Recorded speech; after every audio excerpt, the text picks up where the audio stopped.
and welcome to our new series called Moses Rewind. Here we go. Wait, no. Oh, going this way.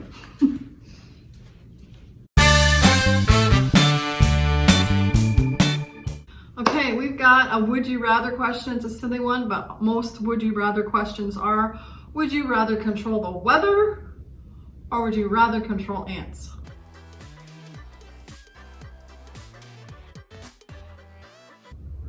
Well, for me, it's got to be the weather. Of course, I would pick most days to be sunny and warm because that's what I prefer. Of course, I love the different seasons, but nothing like a warm, sunny day. So today we're going to be unpacking Moses' story. We're going to start way back when he was little, and over the weeks to come, we'll be unpacking his life and his story. So let's get started this week, and we'll see where this takes us. Here we go, BCC Kids.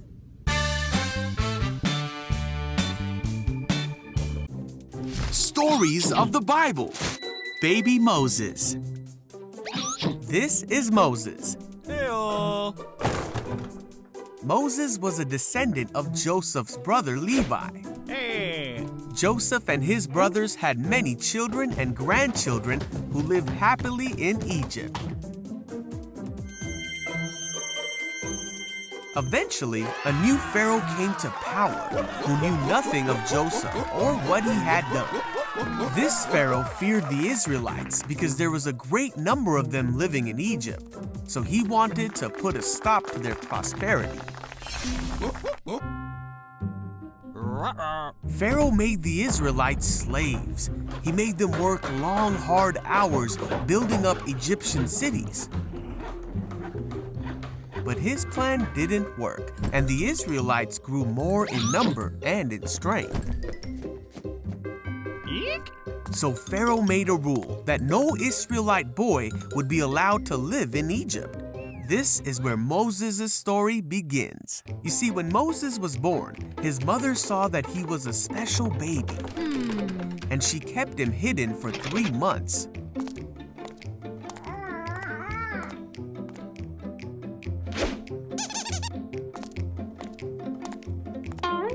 But when she could no longer keep him a secret, she made a basket and put him in the Nile River among the reeds. Moses' sister stayed to watch what would happen to her baby brother, and soon the Pharaoh's daughter came to the edge of the river. When she saw the basket, she sent her servant to get it. When she saw the baby, she felt sorry for him, thinking he must be an Israelite baby who wasn't supposed to live. Then Moses' sister asked the princess if she would like her to find an Israelite woman to take care of the baby. So Moses' sister went and got her mother. Moses' own mother took care of him until he was old enough to live in the Pharaoh's house, where the princess adopted him as her son. And so, Moses, an Israelite boy who wasn't supposed to live, became the adopted grandson of the Pharaoh and lived in the palace as God prepared him for a great destiny that was only just starting to unfold.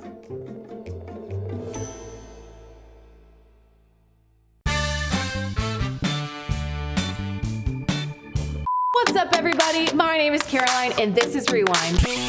Rewind is a show where we compile the best videos that YouTube has to offer and show them to you, our loyal viewers. Why? Because sharing is caring, and I care.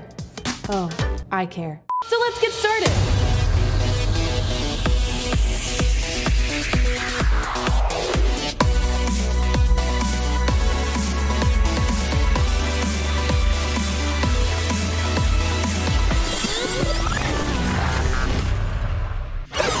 Today, I'm going to be playing a game called Out of Control. I'm going to be playing a game called Out of Control, LOL. Oh my goodness.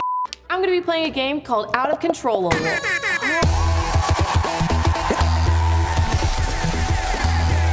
Today, we have 5 videos on deck, and I will subject my eyes to 5 of the supposedly most out of control videos online and rate them on my Out of Control, LOL meter, measuring each on a scale of 1 to 5, depending on how absolutely insane they are. 1, not so crazy. 5, super crazy, my mind is going to explode! So let's get started. Video number 1. What is that? Is that a horse? Is he chasing this horse? How did this horse get out? Okay, he's got it. He's speeding up. Get to him. Okay, we got him. We got him. Oh, we don't got him. We don't got him. Why are we stopping him? Why are You're so close. Just grab it. Horse secured. Yes, mission complete. Wow, I'm pretty sure that's the first high-speed scooter horse chase I've seen before. And I liked it. But I think on the out of control meter, I'm gonna have to give it a 2. I know it seems a little low, but hey, I can't give the first video a 5. That's crazy. Next video, video number 2. What are you throwing in your washing machine? Why would you do that? Also, what is he wearing? Oh my gosh, you turned it on? It's falling apart. Dude, turn it off. What? This thing is out of control. This has got to be it, right? Oh, are you joking? This thing is literally walking itself across the yard. That was pretty out of control. I'm gonna have to give that a 4 on the out of control meter. All right, next video, video number 3. Oh my goodness, that dinosaur's moving. Oh my goodness, that kid is so fearless. That mom is so trusting. I would have ran by now. Are you kidding? Oh my goodness. Okay. Press on the pedal. Who let this little girl on a go-kart? Here. Oh! That kid's face with the dinosaur was priceless. Don't eat me, don't eat me. I mean, they were sort of crazy, but not really. So I'm gonna have to give it a 2 on the out of control meter. Let's go with the next video. Video number 4.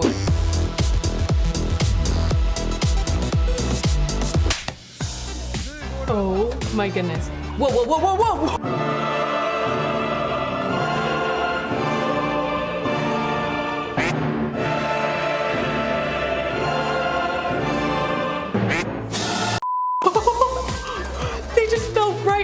Ride. I would leave immediately. Dude, that was crazy. I've always wanted to do that at Disneyland. That was pretty out of control. So I'm gonna have to give it a 4 on the out of control meter. Now time for the 5th and final video. Let's do this. Next video, please. Video number 5. Okay, they're rescuing someone in a helicopter. Okay, we're doing great. Pulling her up to the helicopter. Oh, easy. She's swinging a little bit. Oh my goodness. Oh my goodness. This Gertie is getting out of control. Hold on. Oh my goodness. Do you see how fast the thing's going? 1, 2, 3, 4, 5. Whoa. 78, 79. Just 1 second. I'm good. I'm just getting sick looking at that video. That was pretty insane and definitely the definition of out of control. So I'm gonna have to give it a 5 on the out of control one. That's right. Video number 5 is the winner. That rescue basket the person was in was probably spinning like at least 100 times. Hey, you know that rescue basket reminds me of another time that a basket was out of control. But instead of being spun 100 times a minute, this basket had a baby inside and was floating down a river full of crocodiles. It's not a video that we can watch, but it might sound familiar to some of you. That's because it's from the story of Moses in the Bible. When you think of Moses, you might imagine an old guy with a big beard standing on a mountain holding the 10 Commandments. And you'd be right. But before all of that, Moses was a kid, and from the very beginning, God had a plan for his life. Moses and his family were descendants of Jacob, living in Egypt. By this time, there were so many Israelites living in that land that it was starting to get pretty crowded. Pharaoh, the leader of Egypt, was afraid that the Israelites would outnumber the Egyptians and grow too powerful. So he ordered that all the Israelite baby boys be put to death. That's right. Crocodiles aren't the only crazy part of this story. Moses' mother couldn't bear to lose her son, so before the Egyptian soldiers arrived, she placed Moses into a basket raft and floated him down the Nile River. This was incredibly dangerous, but she trusted that God would protect him. As the basket floated down the river, Moses' mother sent his sister Miriam to watch and see what happened. Further down the river, Moses was found in the basket by Pharaoh's very own daughter. Isn't that crazy? Moses was discovered by the daughter of the very man who ordered Moses and all the other babies be put to death. In that moment, Pharaoh's daughter decided to raise Moses as her own, but she was going to need some help. When Pharaoh's daughter saw Miriam, she ordered Miriam to go and find an Israelite woman to help raise Moses. And who did Miriam choose for the job? Moses' mother. I know I keep saying this, but that's crazy.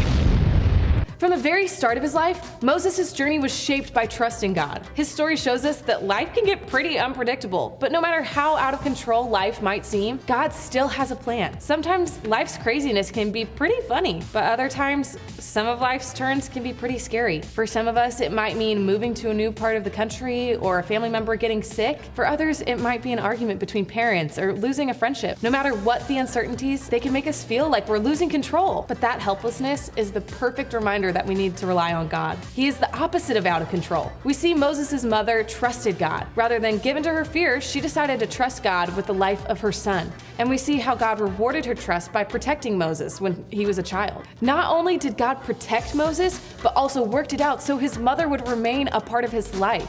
God is always in control, and he has a plan for each and every one of us. But most importantly, he loves each and every one of us. God doesn't want to see us worry, but that doesn't mean scary things will never happen to us. In life, nothing is certain, except for one thing: God. His love for us is unconditional, and his plan for our lives is foolproof. So if there's a time in the next week, month, or year where you feel like everything's out of control, remember to place your trust in God. No matter how out of control life gets, he will never let you down. All right, guys, we're just about done here. We'll catch you back here next week for another episode of Rewind.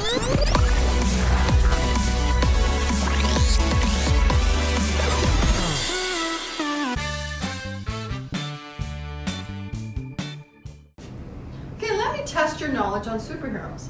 What superhero flies through the air? Is it Batman, Superman, or the Hulk? Did you say Superman? Good, that one's easy. Okay, let's make it a little harder. How about a superhero that has strength, speed, can fly, and talk to animals? Is it Wonder Woman, Spider-Man, or Iron Man? Wonder Woman, you got it.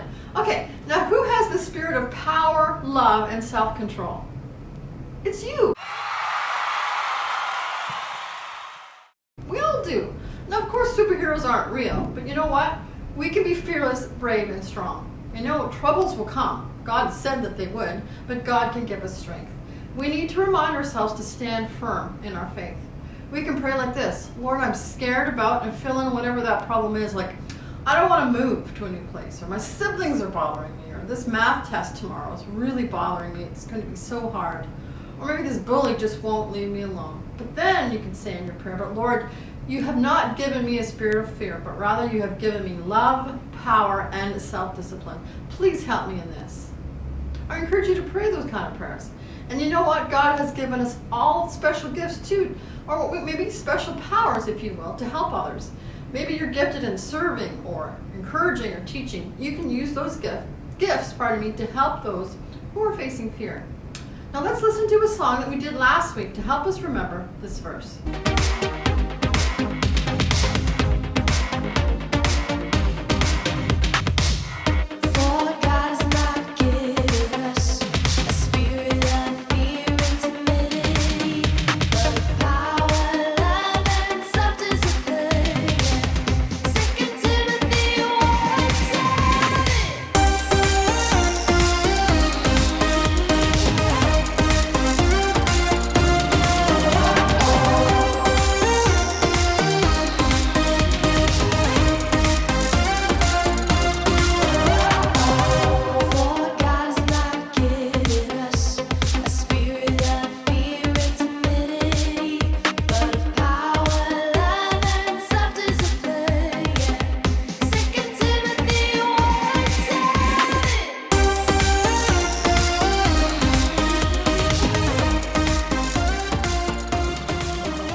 It's time to celebrate this invitation that God has made for us.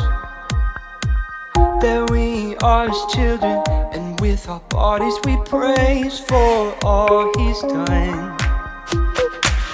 Oh, we don't need to fear, for He will never leave. He is always near. We will share what we've heard, that He's given us His word. Whoa, oh, oh, oh. Got my two hands, grabbing onto the hope God promised. It's unbreakable, unbreakable. Whoa, I'm never letting go.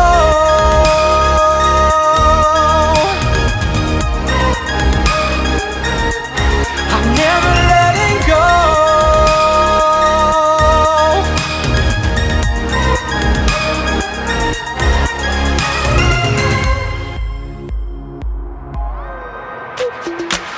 Through every day we live, we are anchored in Christ, our safe refuge. This is a guarantee. Through God's love I'm not chained, but I am free. Oh, we don't need to fear, for He will never leave. He is always near. We will share what we've heard, that He's given us His word. Whoa, got my two hands, grabbing onto the hope God promised. It's unbreakable, unbreakable. Whoa, I'm never letting go.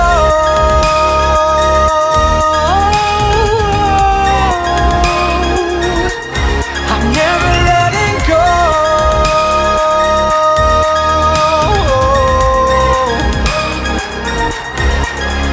Got my two hands, grabbing onto the hope God promised. It's unbreakable, unbreakable.